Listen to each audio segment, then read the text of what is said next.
But today I'm going to just sort of continue along in the same theme that I had my last couple of lectures on. I kind of did them on like the history of my Go, and anyone who missed it, you can find those on my channel. I think those three lectures are probably among the favorites that I've given so far. So if you've missed them, be sure to check those out. In them, I kind of went over how I had this journey from influence to finding a more balanced style of Go. I said a few things in there that, again, from the comments, I noticed a lot of people kind of took issue with. Some people were offended that I was kind of, harping on this whole don't like the influence style. Uh, I guess I kind of did come across that way. There was That might have been my mistake. Influence is okay. It is very dangerous. It's definitely not something that you want to completely rely on. Um, it can be dangerous, though. Not just in your own Go, but we also see it in professional Go, how it can be very, very dangerous if you try to set up a bit of an influence style of play. And this lecture, I thought I would go over some professional games, which kind of just demonstrate some of the dangers that maybe my amateur games didn't actually uh, relate very well. So that's what I'd like to go over today. On that note, I will say the games that I'm going over, if I can find the games that I'm going over. Which one am I going over first? Oh god, I forgot. Shoot. Like I said, I am horribly, horribly, horribly, horribly, horribly... Alright, this one first. Horribly late with everything today. Though I can say that both games I will be going over are games played by one of my favorite players. I'll let you guess which one it is. Oh, great. That needs to be a space. That needs to be a 6p. That needs to be a 9p. There we go. Indeed, Merrick, influence can crumple quickly if you look away for a second, make one mistake, and, they're right in there living where they shouldn't. They reduce you where you thought you were safe. It's very, very tentative. And this game, I think will kind of demonstrate another, maybe a little bit of a better example of how tentative that can be. The second game that I'm going to be going over, I'll just go ahead and say, is one that I've actually gone over before, but I haven't gone over it in a very, very, very long time. So if any of you who have actually been sticking around for watching my lectures for a very long time, and you recognize the game, congratulations to all of you. The first one, however, was played just a few days ago, so I'll be going over that one first. Assuming that I'm... Okay, yeah, I am recording. I didn't verify that. Huh, that would have been embarrassing. So, as you could expect from every game that I go over, and as I mention in every game that I go over, nothing unusual in the opening. We just have black approaching. Many ways this could go down, could back off and get a mini Chinese, could back off and get a micro Chinese, could get pincered here and go to an enclosure, who knows what it could go to. But white backs off, allowing black to get a framework. And from this framework, a bit of influence develops. Yes, from move 5. Well, I don't think move 5 actually told them what game this is, because a lot of games have opened up this way. But I did mention that it was played recently, and I also mentioned, well, the players are staring you in the face, so yeah, they probably recognize it immediately. And congratulations to you guys who saw this game immediately. That tells me one thing. Well, a few things, really. It says that you actively study professional games, and that is very good. Congratulations to you guys who do that. And you actually remember what you're looking at as well. So, very, very nice all around. But as we can see here, those of you who do not know it, we have a micro Chinese fuseki here. Very, very similar to any Chinese fuseki, the goal of which is to try and get our opponent to approach this 3-4 stone. Because if we can get our opponent to jump into a pincer, then really, really happy things can be done to him, like killing him. That is a very, very happy thing to do. Or if not killing, we could pressure him so we can build up. Usually, yes, we do in fact split on the right-hand side, or we can approach. Either or are completely fine, and in this game we actually see the approach. If you favor the split, that's perfectly okay. Whoops, this isn't okay. Let's never look at this one ever again.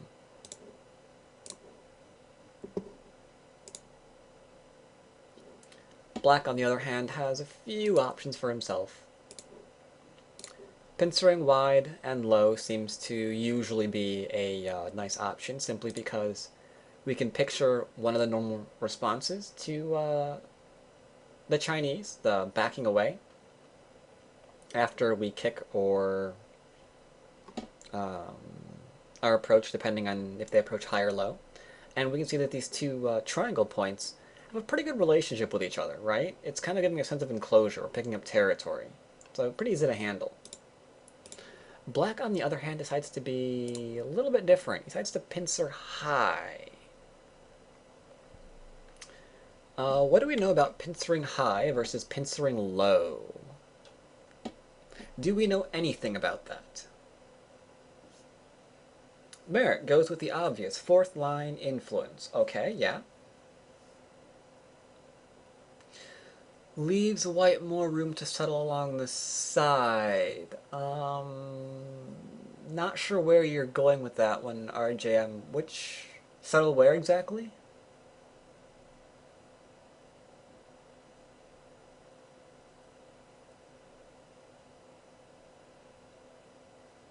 Can play under Q9. Okay, yeah, that's true too. That's true too. But another thing, well, actually expanding on what RJM said, the fact that we do still have room to go under the stone, or we have room to go into the corner, or we have room to come on out. We have like room to do a lot of different things. So it's really, really hard to actually get rid of all of the aji that this one stupid stone at R6 has. As a result, it's going to be bugging us the rest of the game. Even a move here, for example, which threatens to go under the fourth line of pincer, can annoy us because we have to block that. That's going to be a forcing move. And there's enough room to get a 2-space extension here. So a lot more aji being played here. White says, that's fine, I like the aji, I will simply have it come back to bite you. I'm not going to do anything stupid like jump out and try and run away or make a base, because there's no reason to. I don't have to be jealous. There's a ton of aji there, I'll deal with it later. If we jumped out instead, I'm sure everyone here knows not to do this, and played, let's say, normal Joseki, we find ourselves completely battened down with this group. If we fall under attack, we're going to have to defend it over and over and over and over and over again. And black's just going to develop as a result, while we're overcommitting ourselves in one area. Something we really don't want to do as white.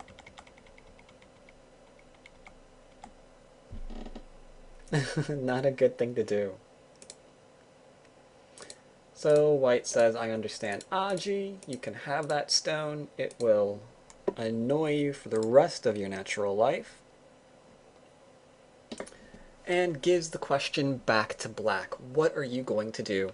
Are you going to Hane and get rid of my stone, because we all hate aji, and you know there's a ton of it there? Are you going to develop elsewhere? What is going to happen here? Once again, there's no right answer here. It's much too early in the game to say this is the only way you can play here. So we're not going to do that, obviously. Instead, we can just look at different options that we can do. We could say, yeah, there's too much aji, let's get rid of that, but that feels a bit slow. We could expand, make it harder to approach the 3-4 point. We can be as greedy as we've ever seen and jump up and try and take everything on the top and right hand side for ourselves. Fraud with Q12, back off. Not liking that so much. It's not really helping the 3-4 stone, and there's still a lot of Aji there. I like Q14 or there. Okay, yeah. Q6 is necessary with, what? Q6 is more necessary with Q9, Q9, Q9, Q9. Okay. Q9 on the board. Q6. I think you're agreeing with A in light of Q9. Alright. Black. I guess we could theoretically play elsewhere too. That is true. I am omitting that. That is true. That is true. I'm just cheating because I know he goes for influence this game, so I'm like highlighting influence moves. But yes, theoretically you can play elsewhere as well. Black says, I'm going to develop and make it hard for you to approach. And white goes off and does something that a lot of us find difficult to do. Because a lot of us are going to look at this, and we're going to be jealous, we're going to be pissed off that he's building this, and we're going to try to rip it to shreds immediately. That is our goal in life. It's the only one that we have. He has framework. We don't like framework. Hulk smash. But white says no. Board's still open. So that's fine. I'll take a large move. We have some interesting options here. K4. Let's look where that. Ooh, I don't like K4 so much. I don't like K4 so much because you're trying to go fourth line when you can be kept on the third. So that feels really, really weird. If I was going to play something, a framework move, I'd be playing probably something like this. Yeah, as our jam said. I do, on the other hand, like what Moboy has suggested, because it is the move that is played.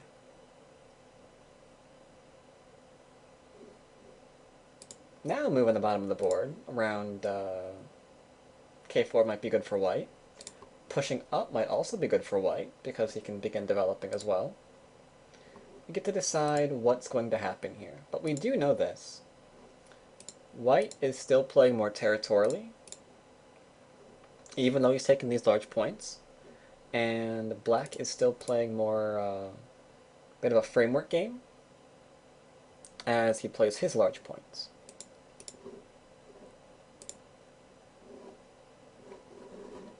So what do you think? Is it black's turn to be jealous? Are we gonna just like growl and try and reduce white now?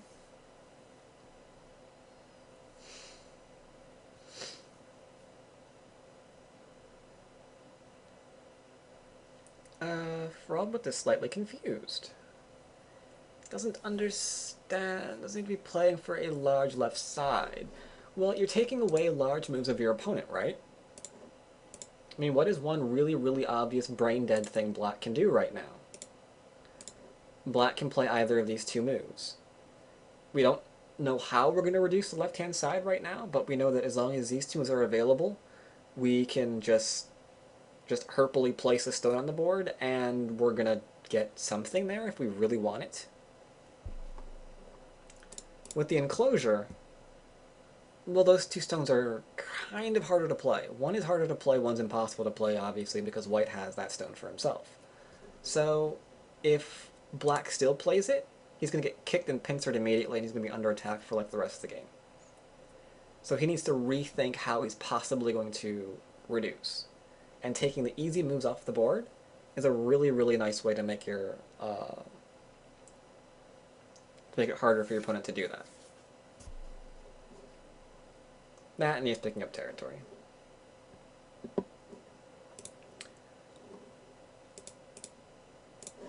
Black, not being jealous, keeps building up.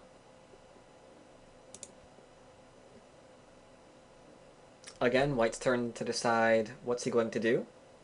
Is white going to keep building up too? Are we going to continue ignoring this? Are we going to fall into a framework style of play right now?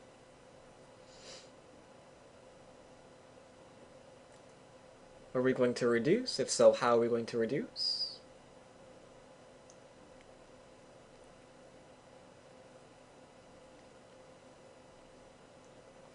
I do like RJM's comment. It's right on. Black has more potential than white, so it is time to do that. If you are having trouble determining, when it's really time to do that, a game like this can also help that in some regard, because we could see something in a really, really simple fashion. Like, even if we're having trouble determining, what's larger than us, growing, not growing, do we reduce, etc., we can look at what each player is doing. This player is mostly playing for, a bit of territorial opening, right? Black is playing mostly in a framework influential opening. So does white have any large... oops, get rid of those stones. Or those marks, there we go. Does white have any other large territorial points that he could make for himself? Or is everything going back to a framework game? And with all of the corners spoken for, we don't really have a really, really easy move that we can play in order to keep developing that sort of territorial style. We would instead be slipping into a framework style, which our opponent is already ahead on. So rather than try and outdo black at his own game, definitely time to reduce. Looking at it, either or is perfectly fine. How to reduce, though? We've got sector lines being suggested. Okay. Expand his framework to each corners. Yeah. L16. Oh, is a recommendation for a move. Okay, shoulder hit. That's aggressive. Oh my god, Romulus. L15. We want to be as aggressive as Romulus, but we're not going to be that crazy. Okay, I see it. And then we've got top sides. So yeah, who said it? Ah, Moboy, sector line, yeah. So essentially, Moboy was looking at this stone, and probably this stone, as a sector line, and saying maybe we shouldn't go beyond that. Probably too much to give him credit for all of that. This might be a bit more accurate, I guess. Maybe you're looking at this instead, and saying maybe don't go beyond this.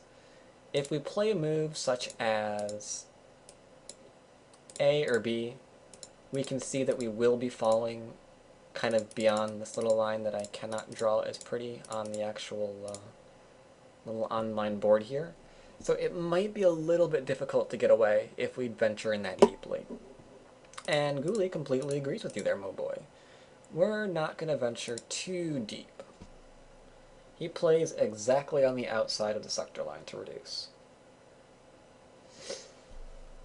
No? Oh, for fracks, son of a... Yes, there goes the tree. I misclicked.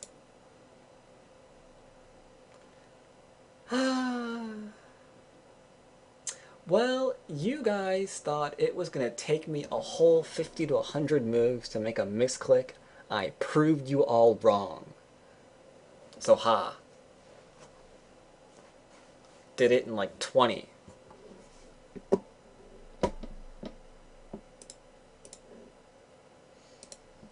Yep, I'm getting I'm getting a lot better at ruining these trees.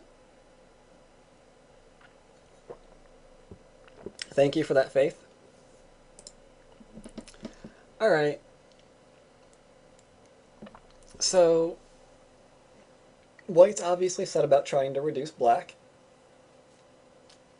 So the question is now, what are we going to do? Are we going to batten down the hatches and try and take as much of this as possible? Or maybe over here? Have him pass twice and pick them both? And one to grow on?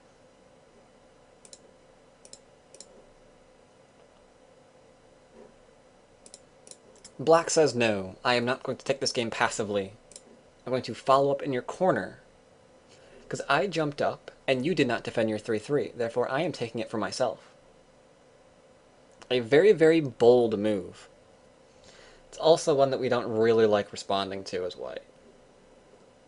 At least I don't like responding to it as white. Because it's kind of painful. So, white blocks.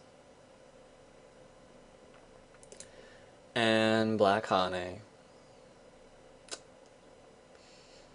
And white says, I'm not responding here again.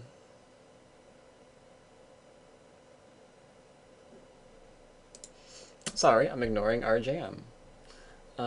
It makes sense though. White's normal move after F15 is D. Yes. The reason why that's usually normal is because we see a variation like this creep up all the time.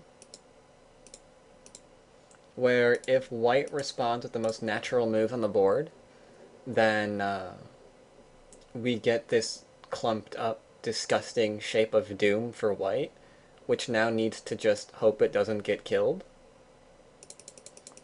Which is normally why we also wind up letting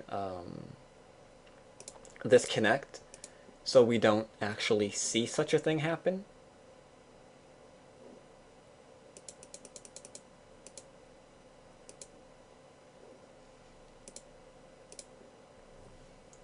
Black plays this way instead.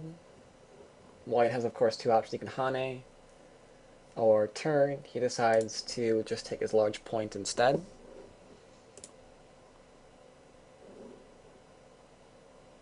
Black follows up and then connects, giving Sente to white, which is pretty good for black. He gets the corner and he connects, but white gets Sente. Which means white gets to do happy things. He gets to either follow up his reduction stone, he can keep building, he can play wherever he wants.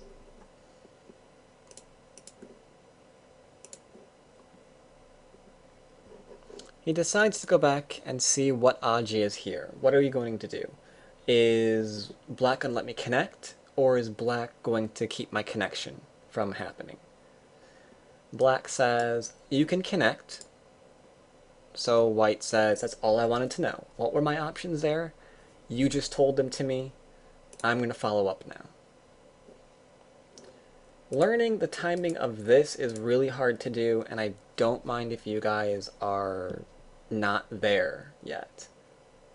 If you guys just went straight into following up this move, you use Sente to continue your reduction, that's good. You don't have to see R6. The timing of those is really, really difficult.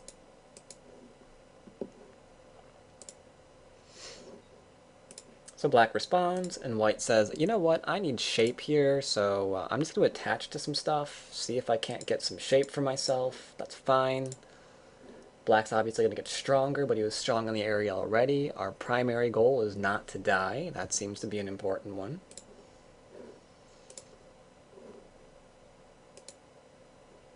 And you can see him trying to get strength from everything in order to do this.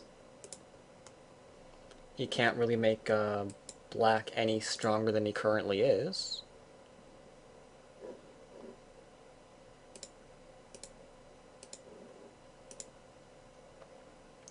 Whoops. I did that again, didn't I? I did do that again. What the heck is wrong with me? Doot. Doot. Black's turn. Thank you. There we go. Trying to destroy white's shape as severely as possible. White says you can't connect. Black says you can't have shape. White says, yeah, you're right, I can't have shape, but you can't have Sente. So he gets to extend underneath, which is something really, which is odd. I mean, this is, I'm not sure what to think of this exchange, to be honest.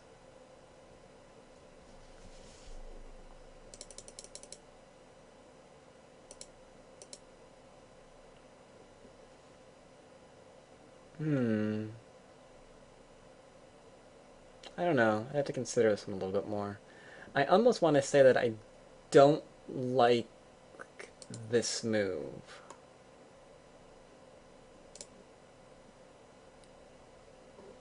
Because I don't like black being undercut here, but maybe I'm being too greedy.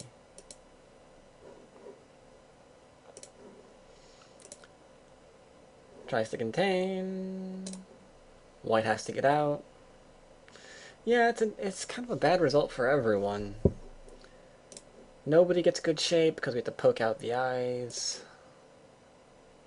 Forcing white to connect. Makes sure he can't connect or cut through.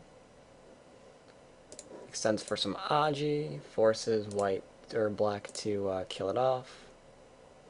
And now our soul. What? I don't know the wrong word this time. Lies.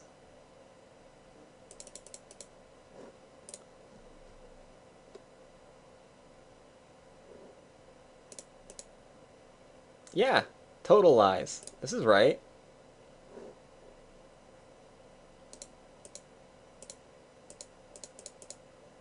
Yeah, this is right. Ah.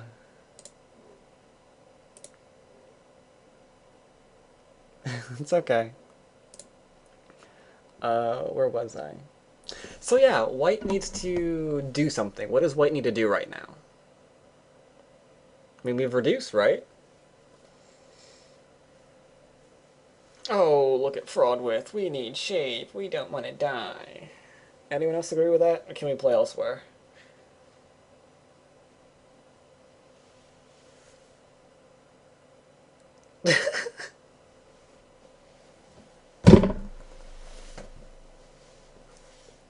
Judging from your voice, I'm not going to go with fraud width. Oh no. Well, fraud width is in fact correct. We do need shape here. Because one thing that we don't want to do is have a group that attacks us through, or, no, sorry, I said that wrong. We don't want to have a group that we're letting our opponent attack all throughout the rest of the game, right? I mean, we can play a large point elsewhere, and then what we're going to find is having this weak group run clear across the board is worth a lot more than anything we thought that we were doing with the large point that we took. It's just not worth it.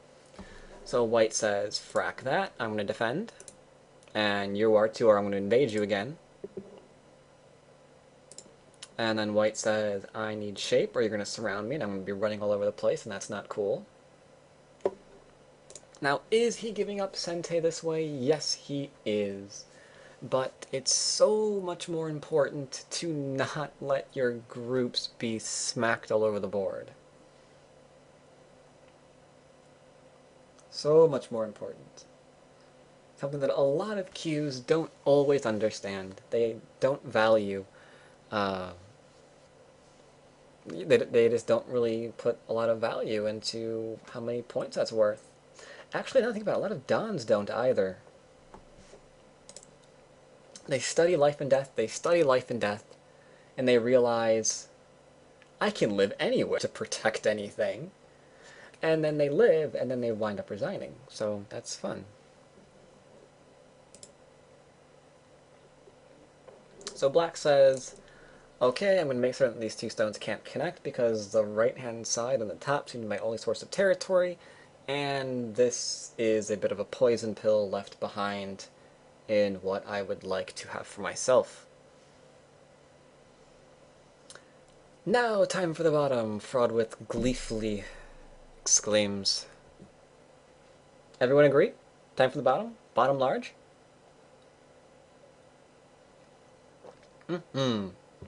Comp at 04 or E3. I like that 04 a little bit better. I like that a lot. Okay, everyone's agreeing. Bottom, bottom, bottom. Build up that bottom. So, white decides to peep, which forces a connection, and threatens to save it. Because we could build up the bottom, but he identified immediately that these are not connected. This group does not share connection with the left-hand stone. So we can force that connection and make a wall across the entire board. Black wanted to build up this lovely little framework, one move at a time in Gote. Black is on the other, or white is on the other hand, going to form a larger batch of influence through attacking. I love it when that happens. And thus brings me to how influence can be annoying. Because when you've set your sights on what you're going to claim as your own, as we did back in here, something around over here. Here? Haha, there we go. We said this is going to be ours. We have all of these stones building up to make this ours. But the minute you said you're invested in this, you have to be careful. That's the first thing that can happen. Your opponent can actually turn around and say, okay, I'm going to force you to defend that and get influence for myself. Then you have to decide if you judge this to be worthy of defending. So one of the ways you can sometimes kind of mess with people who are going influence is actually just get them to defend their influence. You will, if the board is open, you profit a lot as a result, as we're seeing in the actual game. Just by forcing our little opponent to take what he was interested in. It's like, okay, all yours. Now what are you going to do? Well, now it's clear. We have to reduce. As black, we have to reduce white's influence. He's gradually getting the entire board for himself. I mean, if he actually pushes up from 04 now, yeah, I'd say a little over a fourth of the board would start falling under his thumb. So black jumps in and says, I can reduce you too. Easy peasy. Kick. And defend. It's like, okay, you can live on the bottom. Bottom's not where I'm trying to develop. I'm trying to get the middle. Go make your framework. Or go make your base, rather. Pincer says, run into the center. I am going to try to kill you. The kick says, you can live on this side, I don't care. I'm trying to develop this thing in the middle, in case you, like, didn't get the memo, man. So, okay, make a base. I'm gonna get this, if it's okay with you. And black says, yes, I will try and develop that. Or, live down here, rather. So, white just attacked Hanes. He didn't get just a base, though. Because if you get a base here, you said what you're interested in again. And once again, white will force you to keep it. It's like, you can have it. And now what? That was kind of small. Small, and we're not even alive yet. Because that can turn into a false eye, right? That one right there. It's no longer an eye, as long as that stone at H4 exists. So we're still not alive, while the left is growing into the middle. So kind of crazy. Kind of crazy. So black says, I can't do that, I have to attach. And white's happy with that. It's like, okay, struggle against the stones that I wanted to make stronger. That's fine. So here we go. We're just building up. A cut point. Ooh, what do you think? What do you think? Do we cut? Do we cut? Are we weak? Are we strong? What do we do? What do we do? Do we cut? Do we Hane? Merrick says defend. Fraud says defend. Or what does he say? Fraud said G7. Yes, okay. Cut, resign later. Well, in order to find out what we need to do, we need to decide if we are weak or are we strong. In the middle, what are we? Are there weaknesses there? Is there danger afoot? We are strong in the center. Indeed, if we are strong in the center, then we need not fear our two brave little stones. They will fend for themselves, and we can cut. Black, on the other hand, has to scratch his head and be really, really annoyed. Because now he has a very delicate question to ask himself too. Can I defend my cutting stone and my other group at the same time? Because if I can't, I'm screwed. That's just game over. But if I can, victory might be within our grasp. Well, we cannot take the path which we can read that we are clearly screwed, so we are going to try for victory. And he bravely edges out into the center. White, of course, defends. His cutting stone does not get killed, but black will go after it, so white will defend. As long as that cutting stone exists, then white has given black 2 areas to worry about. And having 2 areas to worry about in a Go game is really, really, really, really, really, really, really bad.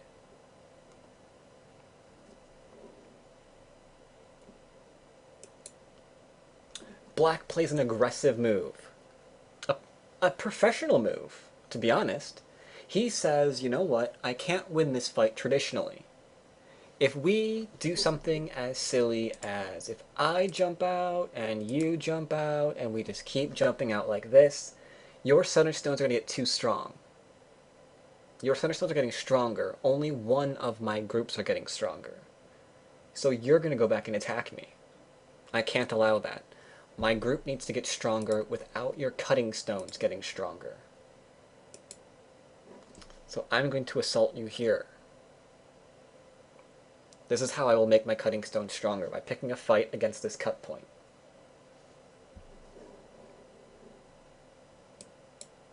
White says, that's great and all, but I strengthened my stones, and you did not strengthen your bottom, so I'm not going to let you distract me, I'm just going to cut you and kill you. So white tries to connect, and white cuts.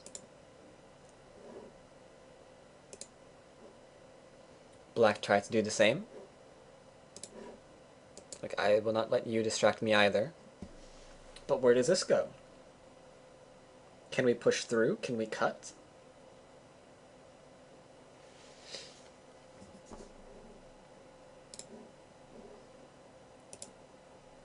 Forces a response. Probably not this response he wanted, but white makes certain that his stones can't be captured. But the corner's open. So we have options. White tries to go after the stone. Black goes into the corner.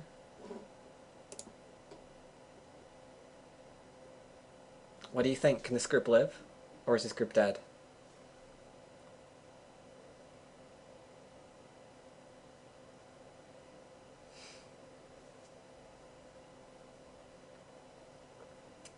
Everyone says this group can live, because we've all studied life and death and we know such things. It's alive. Okay, good, it's alive. Reassuring, very reassuring. White plays here. Black plays the Atari, why not? Free move. Connects. Says, yes, you can live in my corner in exchange for your life. Black says, no, I'm going to connect.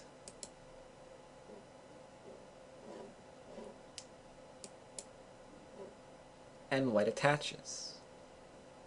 We are now in trouble. We are now very much in trouble. Because we can Hane, and white will pull back. And now we ask ourselves a question again. Is this group alive or dead? This is not a live shape. This is definitely not a live shape. But the game does not end here. Because black is a professional player. He knows how to use Aji. And he is going to attack white's group. Because he attached here to get strength. So maybe we have enough. Maybe we have enough. White plays an annoying move to completely reduce our liberties all over the place. Now we can't push through. There's... oh, how did I Rack.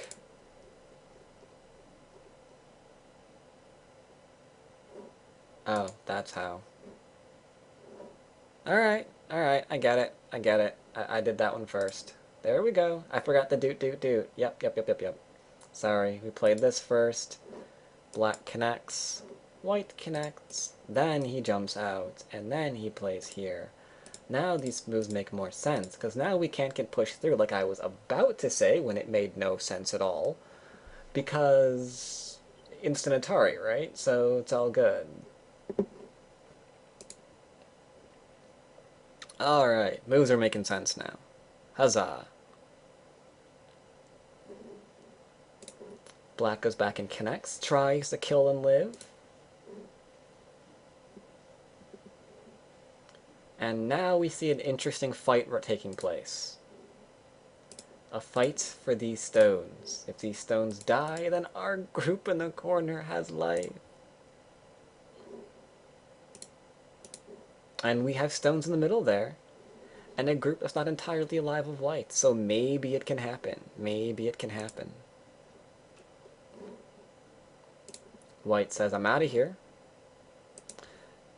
Black says, I will turn.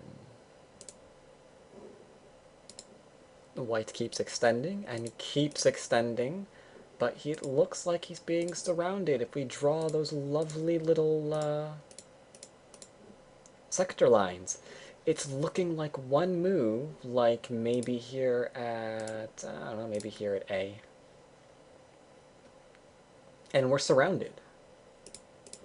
That is something that we cannot allow take place, so we retreat as fast as possible. Threatens to cut through, has no choice, must allow it or be cut. And Black proves that his reading is in fact very, very good.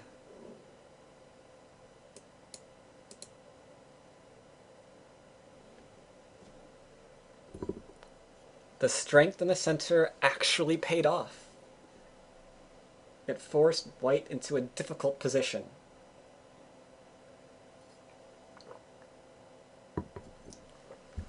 And thus we find out why Black is a professional player. He was not flailing. He knew that there was value to be had in attacking the top stones. He knew that jumping out blindly was not going to work. And now he finds himself in a potentially pretty good position. Cut. Or take, whatever. Here we have a small cofactory. We cannot do this.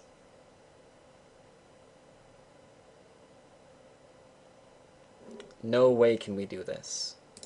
So we cut through.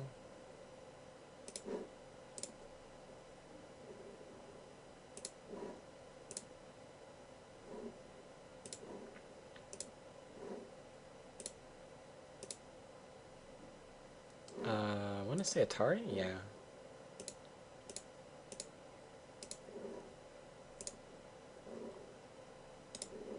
And thus poor White stones were killed. However, what is the big however of this? White knew that he could not keep fighting that ko because the Aji on the bottom and the center is entirely too much. There's no way he has enough ko threats to actually fight that. So trying to kill all of that was just not going to work. So he gave something up. It meant that Black gets to live. But the center was hard fought for, and now the question arises, can White actually keep all of that? He has Sente, he takes, securing himself in the center. Bottom right in trouble? No. No, no, no, no, no. Because, in part, there's enough room to be okay there. But also you have to consider that there's not enough liberties for this to do anything drastic, right? That's those 3 stones of Black. Much troubles, much troubles.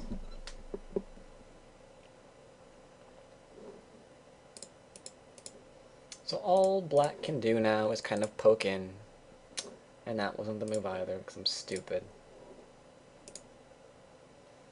He actually plays the Atari, forcing black to defend. And defend. And die.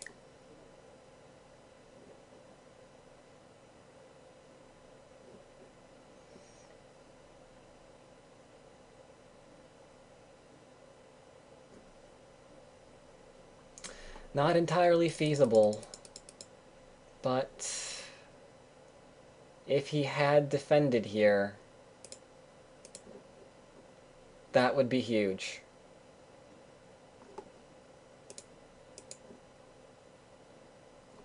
At this point, Score Estimator actually has the right of it as to who would win this game.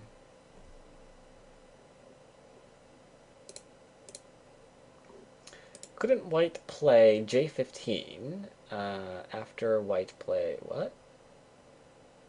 Couldn't white play J15 after white plays G15? G15, J15. J15 is this. Why?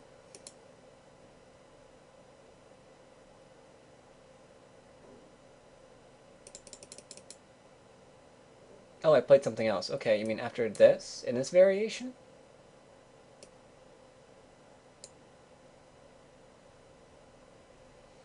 So after he plays this, play what? White throw in first? And I...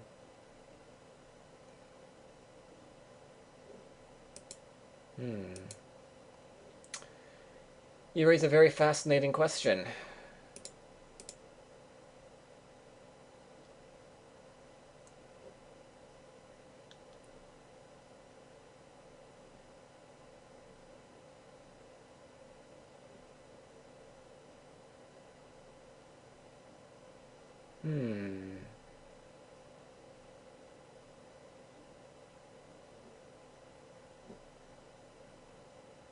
Yeah, it'd be a ko. No? Omit H16. Okay. Oh, that instead. Yeah, that would suck too.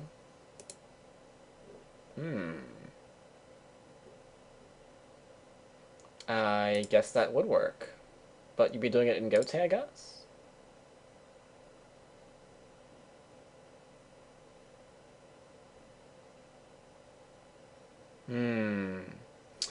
I think if you... that actually requires counting. That definitely requires counting. I'd have to know how much white can reduce, or how much black can reduce you in exchange for those stones.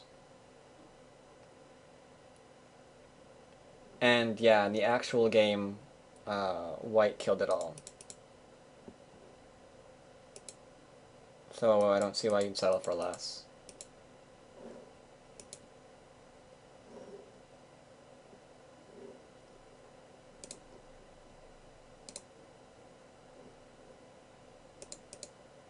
How is black dead here? How is black not dead here? Have I already ruined the tree? Yeah, okay, I've butchered the tree, and it's now dead. Let's go back to that then. If we play here, and we play here, and here, and here, and here, and here, and here, and here, then we can see there's 2 liberties to 3. So this is toast.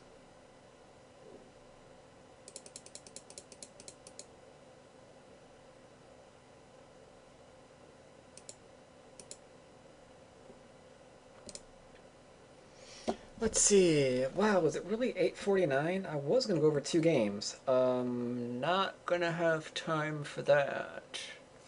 What do we do? What do we do? What do we do?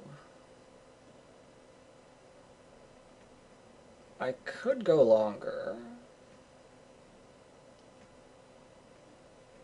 I could go over the second game on my real board.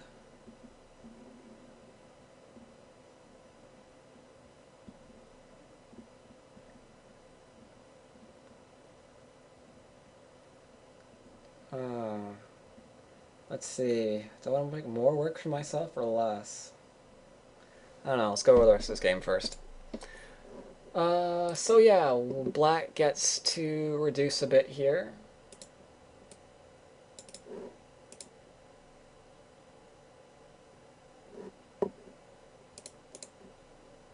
Which one? Tari that way. There we go. And gets to take.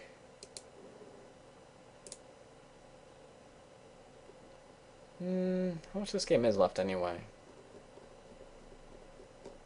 Not too much. I want to go through the rest of this game kind of quickly.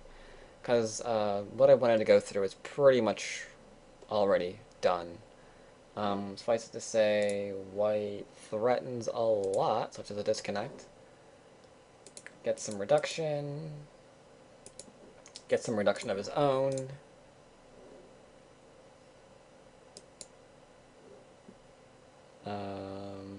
Connects on up his stones, forces black to connect underneath.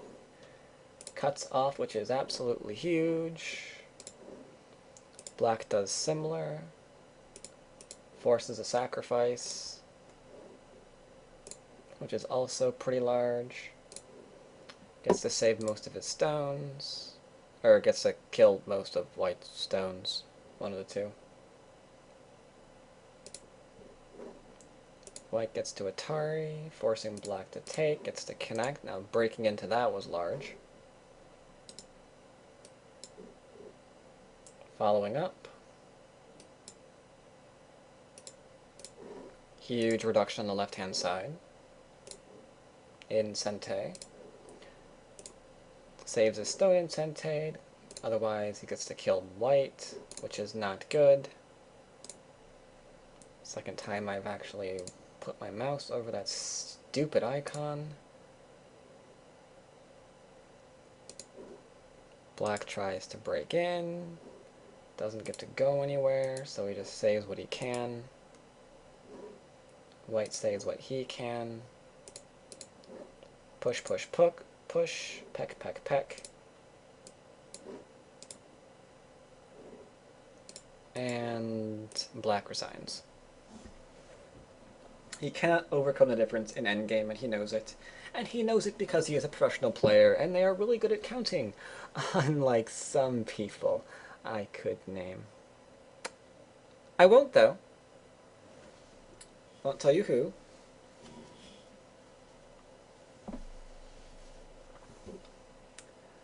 Suffice to say, a very, very interesting game. Kind of highlights one of the problems that you can have by playing an influential game. You might actually find, completely unbeknownst to you, that your opponent is going to force you to try to hold on to what you have and take influence for himself, which is really frackin' cool. I absolutely love games where that happens. Well, sometimes. I do like games where a lot of things die, and it kind of, we saw it here. I don't like passive games where we're just kind of getting influence and nothing really happens. Aggressive games, yes, love those. Definitely love those. Love going over them. So yeah.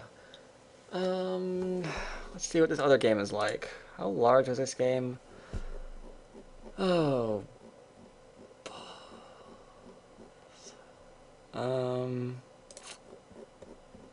Alright. Tell you what I'm gonna do. Frack. Alright, I'm gonna go over this game on a real board. I'm not doing it right now, so don't bother looking. I guess it's good for me because it was partially cheating anyway. I was gonna go over a game that I'd already gone over before, like I mentioned. Guess I'll be going over that one at some point the next couple of days, and I'll upload it.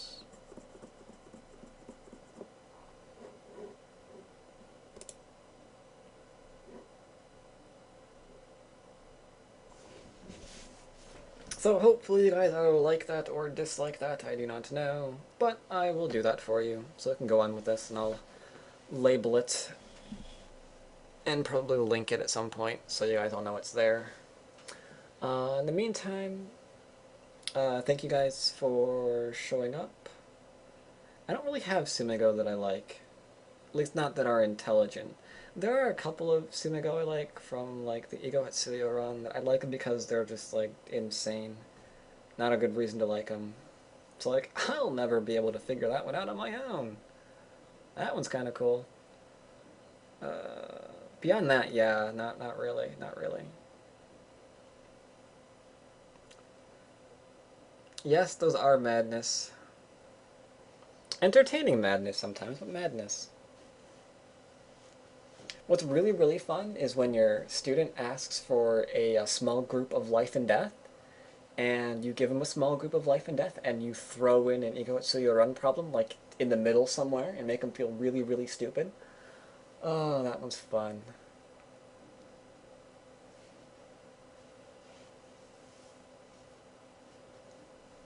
Right, Fraud Width?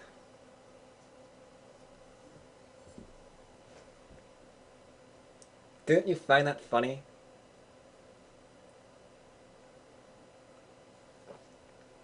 Yes, yes. Unfortunately, the one that was given to you was entirely too obvious. There are some that appear really small, so you don't always notice that it's from that book.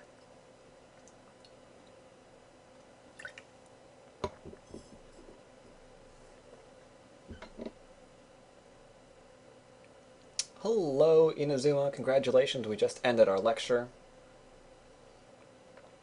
But yes, I will be having another week after next. I will do that second problem, or that second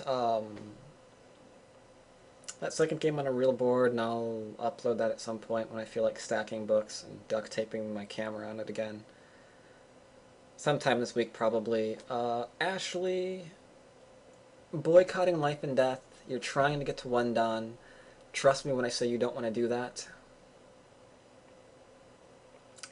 If you don't actually... No, I don't need a tripod. If you don't actually start doing life and death, you're going to regret it. You're going to be like me, where your life and death will be completely atrocious because you never studied it. And then at one down, you'll have like the life and death of a 6Q, which was kind of fun, but embarrassing as hell. Heck, whatever. Life and death. You do life and death problems. There's tons of websites that you can go to. Really easy. Do the ones that you can do quickly, and work up from there. Don't do like the hard ones that make you think for an hour. They don't help you. I mean, don't just do those. But yeah, start at the easy ones that you can do like in seconds. You won't be actively applying the knowledge in your games. It'll like just be one of the things that you read. You'll recognize shapes and other stuff that you've gone over. You'll understand the principles, like, oh yeah, I can, throw in here to reduce that, or poke that, or whatever.